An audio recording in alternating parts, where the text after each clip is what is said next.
Diane Olkewicz y Terry Lee Erdmann. Dos adolescentes fueron asesinadas en los años 60 y 70, y el asesino parece haberse salido con la suya, hasta casi 60 años después, cuando los detectives los relacionan a través del ADN y ponen nombre al monstruo sin rostro que acabó con sus vidas. Diane Olkewicz, de 19 años, en 1966, y Terry Lee Erdmann, de 15, en 1971, fueron arrebatadas sin piedad a sus padres. Las dos adolescentes perdieron la vida con 5 años de diferencia, llevadas a 3 kilómetros la una de la otra. Pero décadas más tarde, la policía desenterraría la verdad, literalmente, exhumando a su agresor para recoger ADN. Cuarta hija de una familia católica con 6 hijos, Diane Olkewicz. Nació en 1947 en Menomonee Falls, Wisconsin. Esta familia estaba increíblemente ocupada en su acogedora casa de la avenida Hayes, a una manzana de la Iglesia Católica de Santa María, de la que eran feligreses. Los hermanos mayores de Diane, Dennis, Edward y Nancy, la adoraban. Los más pequeños, Patty y Debbie, adoraban igualmente a su hermana mayor. Diane era la hija mediana por excelencia, cariñosa y atenta.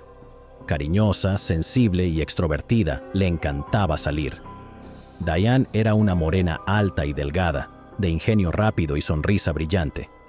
Cuando terminó el instituto, se había convertido en una joven llena de gracia y encanto. Las visitas regulares a la iglesia de Santa María formaban parte de la rutina de Diane, un santuario donde buscaba consuelo y orientación. Siempre que se enfrentaba a retos o incertidumbres, recurría a la oración, encontrando consuelo en su fe. En los asuntos del corazón, Diane abordaba las relaciones con sinceridad. Aunque durante el instituto salía ocasionalmente, e incluso tuvo algunos novios estables, no fue hasta después de graduarse cuando encontró una conexión más profunda. Al conocer a Donald Meyer, de Milwaukee, comenzó un romance que acabaría en compromiso. Al aventurarse en la edad adulta, Diane también eligió un camino típico de las jóvenes ambiciosas de la época. Consiguió un puesto de secretaria en Kenworth Manufacturing, con una ética de trabajo diligente. Tras un año de empleo, Diane se sintió preparada para dar el siguiente paso en su viaje. Había llegado el momento de volar, por así decirlo. Con la novia de su hermano Edward como compañera de piso, Diane se mudó a su propio apartamento en Hoyt Drive. En medio de los cambios e hitos de su vida, Diane estuvo al lado de su querida amiga Diane Zimmer, cuando ésta eligió otro camino y se casó. Zimmer y Diane habían estado en la misma escuela desde la primaria, pero se hicieron mejores amigas en el primer año. Ser su dama de honor en la boda de Zimmer, que se casó con su novio del instituto de toda la vida, marcó un capítulo más de su historia común. Su prometido, Donald Meyer, fue su acompañante. Poco después, Donald se marchó al entrenamiento básico de Fort Hood, Texas, ya que había sido reclutado por el ejército. Diane sintió una profunda soledad sin él a su lado. Para llenar el vacío que dejaba su ausencia, buscó actividades con las que ocupar su tiempo y distraerse del dolor de su corazón. Por las tardes, Diane se apuntó a clases de natación y de punto. Aprovechaba la oportunidad para aprender nuevas técnicas y relacionarse socialmente. Además, aceptó un trabajo a tiempo parcial como azafata en el restaurante local Dutchland Dairy, sumergiéndose con entusiasmo en el bullicioso ambiente para pasar las horas. El 3 de noviembre de 1966, Diane seguía su día como de costumbre. Patty, su hermana pequeña, recuerda vívidamente que se puso en contacto con Diane con la esperanza de que le prestara un jersey azul de mohair para una fiesta de pijamas prevista esa noche. Sin dudarlo, Diane accedió generosamente y prometió dejar el jersey en la puerta de su apartamento para que Patty lo recogiera. Diane trabajaba en el bloque 13700 de West Silver Spring Drive, en la planta de estampación metálica de Kenworth Manufacturing Company. Llevaba 1 año y medio trabajando en la empresa y 18 meses con ellos. Estaba entregada a su trabajo. Ese día, el edificio estaba repleto de actividad ya que 25 trabajadores de la empresa realizaban sus turnos de fin de semana, que concluían puntualmente a las 3:30 de la tarde. En medio del laborioso ambiente, Diane destacaba como única secretaria. Se encargaba de gestionar las comunicaciones y coordinar las entregas. Cuando los trabajadores de la fábrica se iban, Diane se quedaba trabajando en su despacho hasta las 4:30 de la tarde. Después de su turno, Diane solía reunirse con su mejor amiga, Seymour, en su cercano lugar de trabajo. Juntas volvían a casa, compartiendo risas y compañía por el camino. Sin embargo, aquel día había algo que no encajaba. Diane llegaba inusualmente tarde a recoger a Seymour, lo que preocupaba a quienes la conocían bien. En respuesta, Seymour aceptó que la llevara la mujer de su jefe, que se ofreció a llevarla a Kenworth para investigar. Al llegar a la fábrica se sintieron confusos. El coche de Diane estaba aparcado en el aparcamiento sin que nadie lo viera. Al asomarse por la ventana de la fábrica, vieron el bolso de Diane sobre un escritorio y su abrigo colgado cerca del armario. Sin embargo, Diane no aparecía por ninguna parte. Para aumentar el misterio, todas las puertas estaban bien cerradas, sin dejar pistas sobre el paradero de Diane. Quizá estaba en el baño. Dennis, su hermano, trabajaba en la fábrica de al lado, así que Seymour y la mujer del jefe se acercaron a él. El trío regresó justo a tiempo para que apareciera el supervisor para realizar algunas tareas fuera de horario. Vino a desbloquear la sala de expedición a las 5:20 de la tarde, y fue entonces cuando vieron toda la sangre.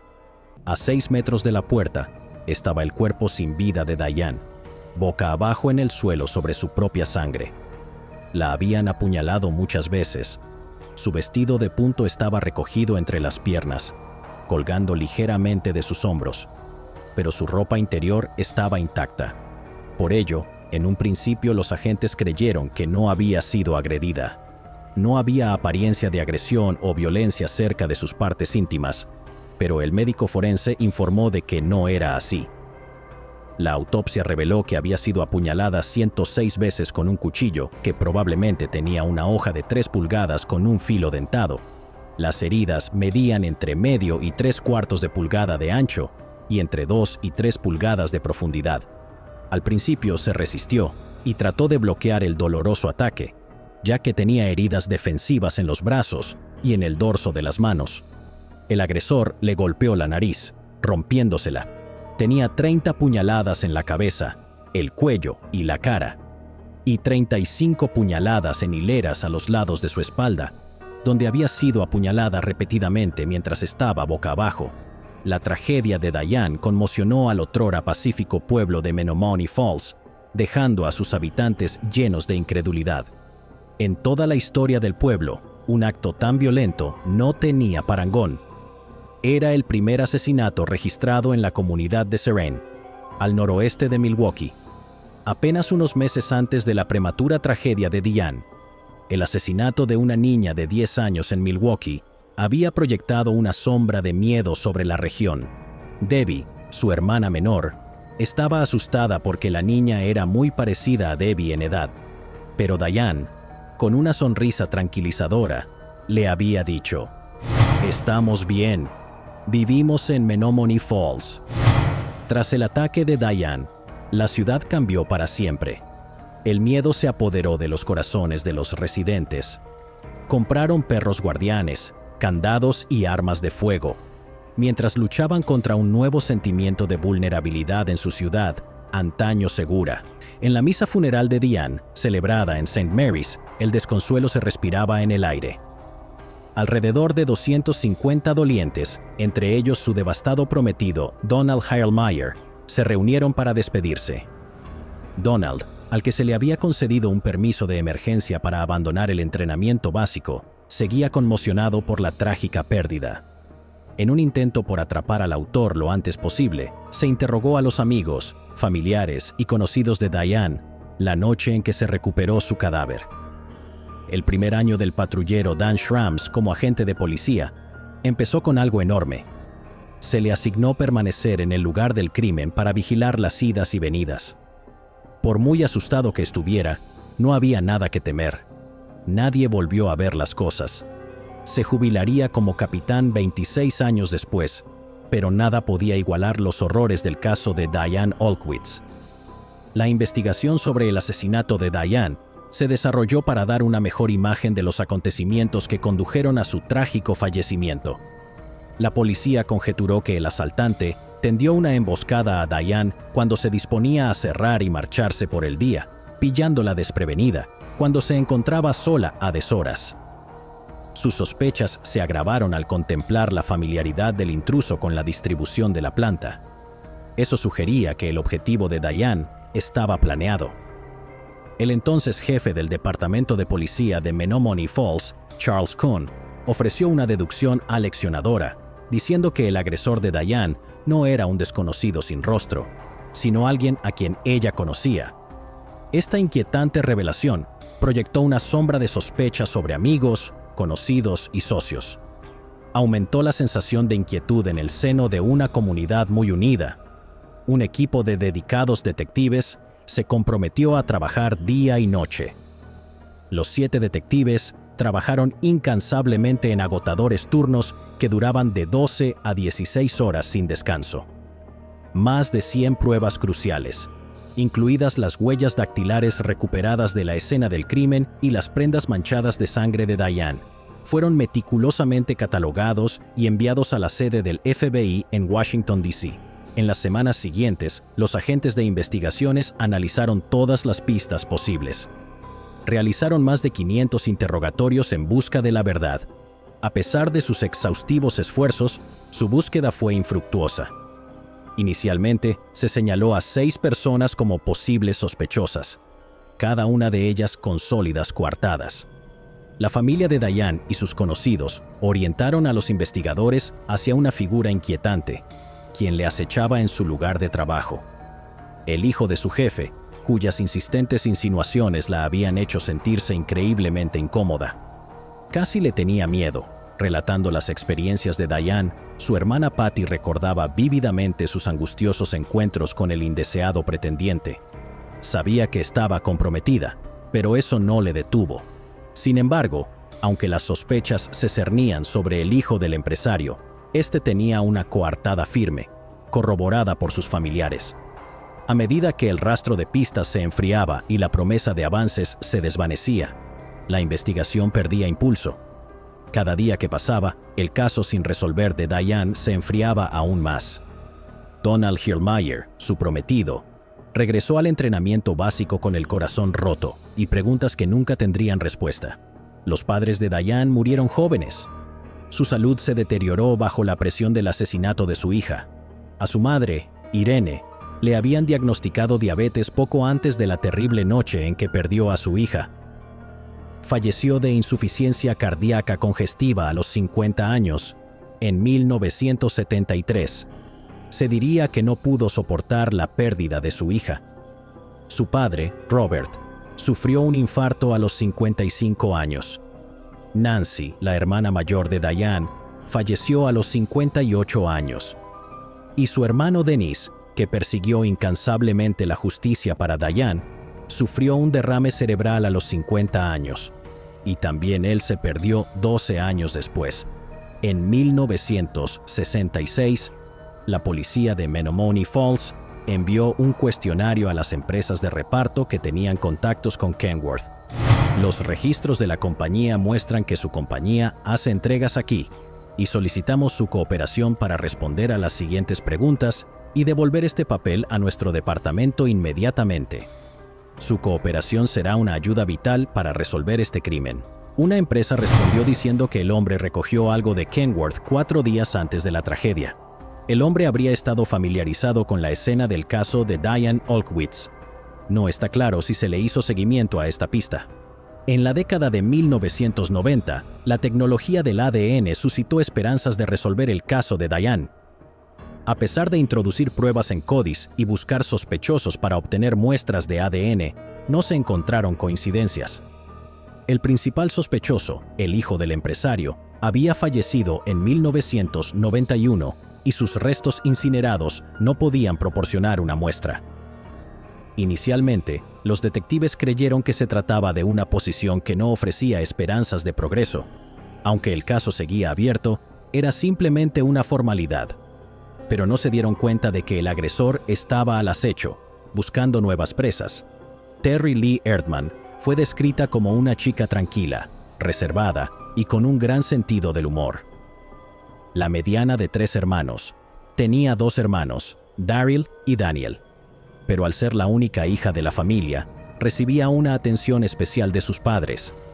El padre de Terry trabajaba como guardaagujas para la Milwaukee Road. Su vida era cómoda. Su madre, Lois May Christian, trabajaba en tiendas de telas y en Hot Sea Penny. A menudo iba a jugar a los bolos con su marido en las ligas Coops. A la familia le encantaba pasar tiempo juntos en su casa de campo en Tomahawk, Wisconsin. Terry tenía una familia cariñosa. Esta chica de 15 años de edad acababa de terminar el 9º grado en Samuel Morris Junior High School. Iba a matricularse en el Instituto James Madison en otoño, en septiembre de 1971.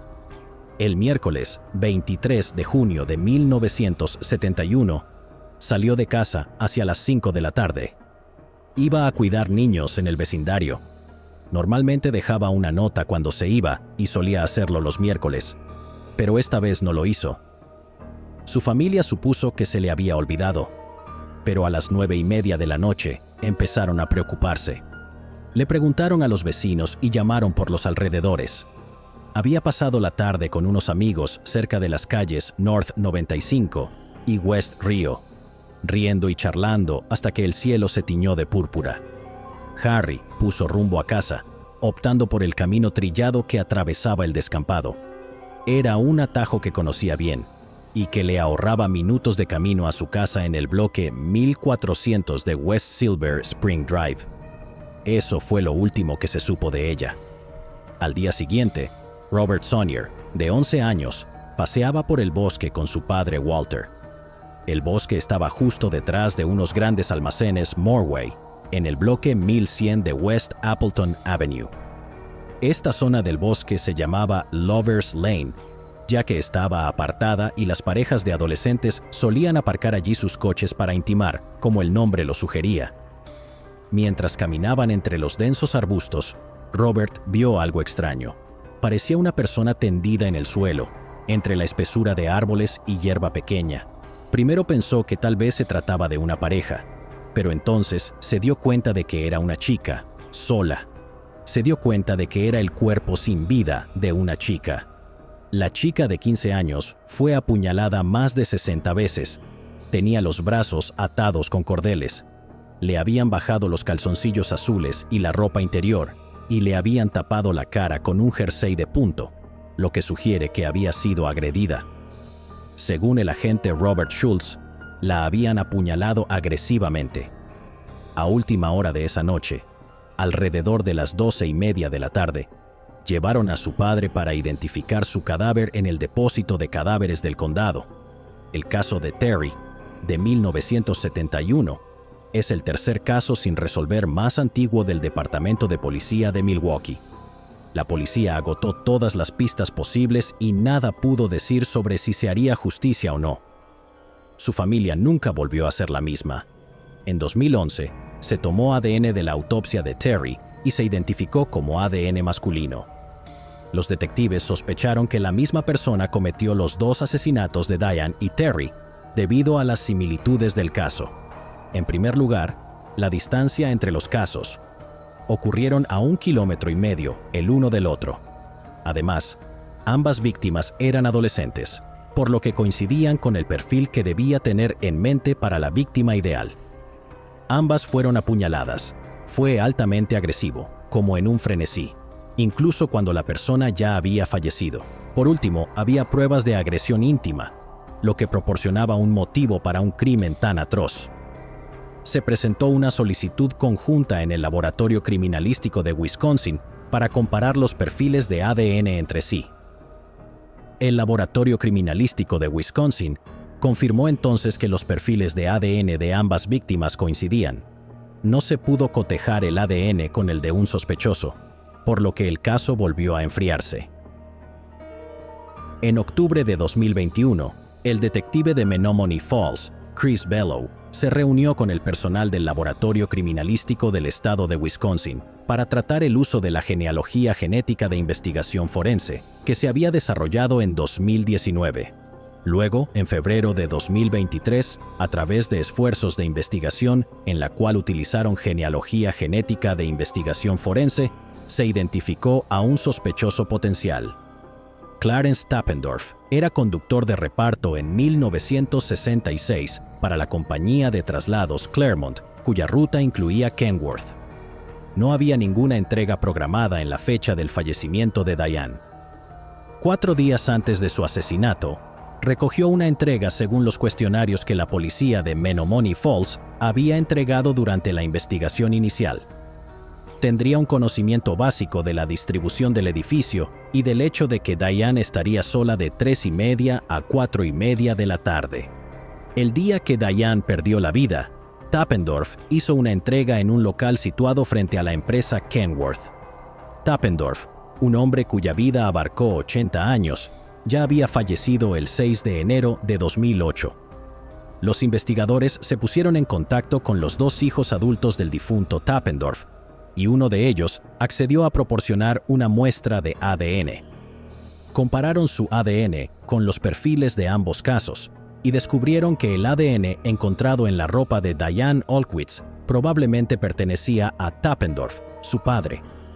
La policía obtuvo entonces una orden de registro para exhumar el cadáver de Tappendorf del cementerio de la Santa Cruz de Milwaukee, con el fin de recoger muestras de ADN para su posterior análisis.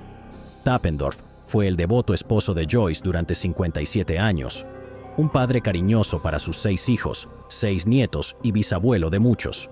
Por maravilloso que parezca, este hombre de familia dio positivo en la prueba de ADN del agresor, como se anunció en octubre de 2023.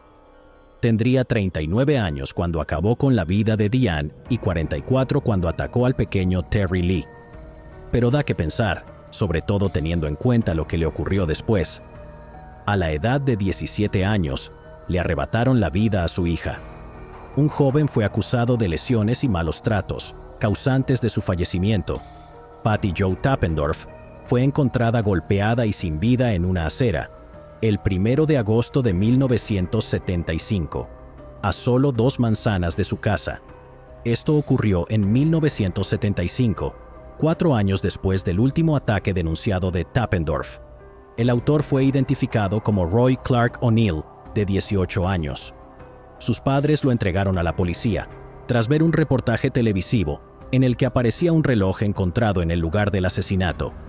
El sospechoso dijo a las autoridades que había tomado LSD y había estado bebiendo. Fue declarado culpable de asesinato en 2º grado y condenado a 38 años de prisión. El hijo de Tappendorf falleció en 1987.